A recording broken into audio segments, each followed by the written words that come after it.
प्रिय विद्यार्थियों नमस्कार। हिंदी साहित्य माला में सबका स्वागत है। आज हम हिंदी साहित्य के आधुनिक काल के पहले कालखंड भारतेंदु युग के बारे में पढ़ेंगे। विद्यार्थियों, भारतेंदु युग की समय सीमा सामान्यतः 1868 ईस्वी से 1900 ईस्वी तक मानी जाती है और इसे पुनर्जागरण काल भी कहा जाता है।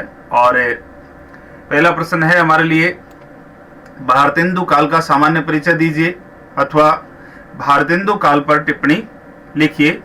इस युग का नामकरण हिंदी नवजागरण के अग्रदूत भारतेंदु हरिश्चंद्र के नाम पर किया गया और रीति काल में जो हिंदी साहित्य केवल दरबारी संस्कृति बनकर रह गया था, भारतेंदु युग में वह पुनः जन जागरण का माध्यम बना। अतः इस युग को हिंदी साहित्य का पुनर्जागरण काल भी कहा जाता है। और भारतेंदु युग में गद्य की सभी विधाएं जैसे कहानी, नाटक, एकांकी, सब विधाओं का विकास हुआ। और विद्यार्थियों, अगला प्रश्न है आपके लिए, भारतेंदु काल नवीन प्रवृत्तियों का युग है, स्पष्ट कीजिए। वास्तव में भारतेंदु काल नवीन प्रवृत्तियों का युग है। ये मध्यकाल से भिन्न है, रीति काल से भिन्न है। जहाँ रीति काल में कवि दरबारी संस्कृति में डूब गया था, नायिका के नक्शिक वर्णन में डूब गया था, वहीं भारतेंदु काल के कवि को अपने अतीत के गौरव का स्मरण हुआ।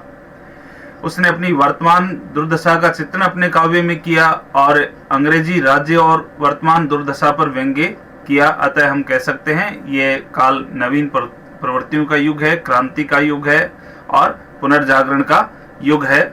और अगला प्रश्न है हमारे लिए, भारतेंदु युग के प्रमुख कवियों का परिचय दीजिए अथवा भारतेंदु मंडल के प्रमुख कवियों का परिचय दीजिए। भारतेंदु मंडल में पहले प्रमुख कवि स्वयं भारतेंदु हरिश्चंद्र ही हैं और इनका जन्म 1850 ईस्वी काशी में हुआ और इन्हें आधुनिक हिंदी साहित्य के प्रवर्तक और आधुनिक गद्य साहित्य के पुरोधा माना जाता है इनको। और प्रेम मल्लिका, प्रेम सरोवर, विनय प्रेम पचासा, उत्तरार्ध भक्तमाल, गीत गोविंद, प्रबोधिनी, बकरी विलाप इनकी ब्रज भाषा की रचनाएं हैं और दशरथ विलाप और फूलों का गुच्छा इनकी खड़ी बोली की रचनाएं हैं। इन्होंने 3 पत्रिकाओं का संपादन किया, कवि वचन सुधा, हरिश्चंद्र मैगजीन और बाल बोधनी। और साहित्य जगत में इनकी ये पंक्ति बहुत प्रसिद्ध है, निज भाषा उन्नति सब उन्नति को मूल, बिन निज भाषा उन्नति मिटैन ही को सूल। भारतेंदु ने हिंदी की हर विधा पर लिखा। और अगले कवि हैं बद्री नारायण चौधरी प्रेमघन। इनका जन्म 1855 ईस्वी जिला गोंडा उत्तर प्रदेश में हुआ और उर्दू में ये अब्र उपनाम से भी कविता लिखते थे। और जीर्ण जनपद, आनंद अरुणोदय, मयंक महिमा इनकी बहुत ही प्रसिद्ध रचनाएं हैं। इन्होंने आनंद कादम्बिनी और नागरी नीरद नामक कवि पत्रिकाओं का संपादन भी किया। और धन्य भूमि भारत सब रत्नन की उपजावनी इनकी बहुत ही प्रसिद्ध पंक्ति है। विद्यार्थियों,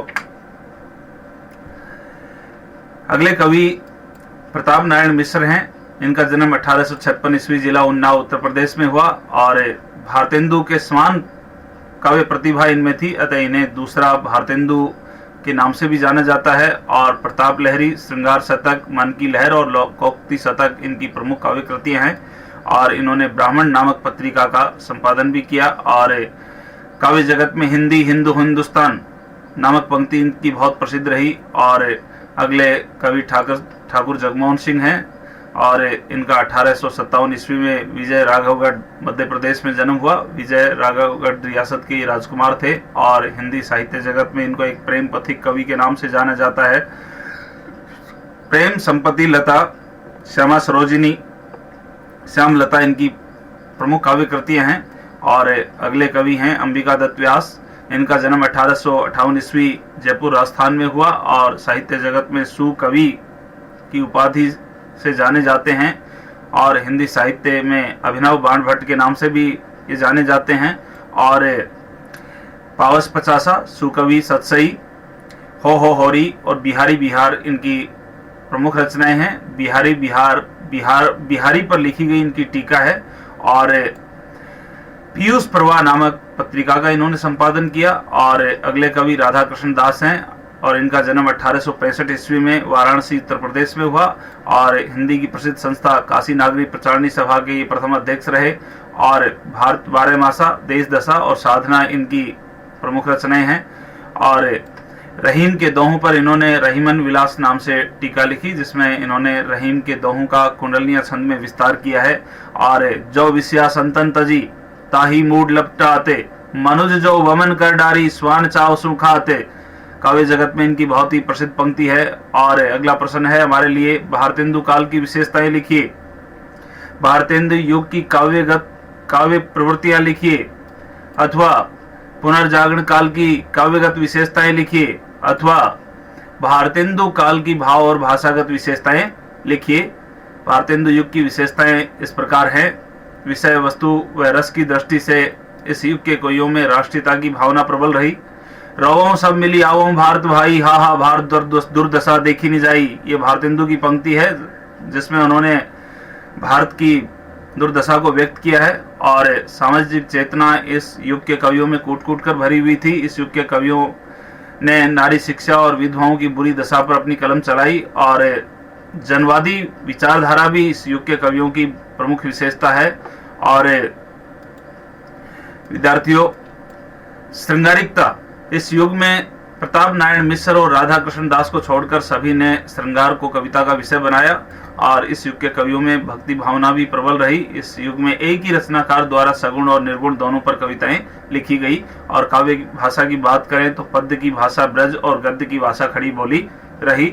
और इस युग के काव्य में ग्रामीण छंदों का प्रयोग किया गया। कंजरी, डुमरी, लावणी आदि और अलंकार की दृष्टि से अनुप्रास, उपमा, रूपक, उपमा आदि परंपरागत अलंकारों का प्रयोग किया गया। और काव्य शैली की बात करें तो समस्या पूर्ति शैली को इस युग के कवियों ने बहुतायत से अपनाया, क्योंकि समस्या पूर्ति के द्वारा ये कविता को जन सामान्य के नजदीक ले जाना चाहते थे। प्रताप नारायण मिश्र की प्रमुख समस्या पूर्ति पपैया पूछे पीव कहाँ बहुत प्रसिद्ध रही है। और काव्य रूप की बात करें तो मुख्यतः काव्य के दो रूप होते हैं, प्रबंध और मुक्तक। इस युग में मुक्तक ज्यादा लिखे गए और कुछ प्रबंध काव्य भी लिखे गए। और प्रकृति चित्रण की बात करें तो प्रकृति चित्रण काव्य में दो प्रकार से किया जाता है, प्रकृति का आलंबन रूप में चित्रण और प्रकृति का उद्दीपन रूप में चित्रण। इस युग में आलंबन रूप की प्रधानता रही। और भारतेंदु हरिश्चंद्र की पंक्ति देखिए, तरणी तनुजा तट तमाल तरुवर भव छाए, झुके कूल सो जल परसन हित मनहु सुहाए। प्रिय विद्यार्थियों, आप भारतेंदु युग की प्रवृत्तियों, उस युग के प्रमुख कवि और उनके महत्वपूर्ण प्रश्नों से अवगत हो पाए हो। और यदि आप इस वीडियो की पीडीएफ प्राप्त करना चाहते हैं तो टेलीग्राम ऐप पर SN हिंदी वर्ल्ड सर्च करके आप इसकी पीडीएफ डाउनलोड कर सकते हो। जय हिंद, जय भारत।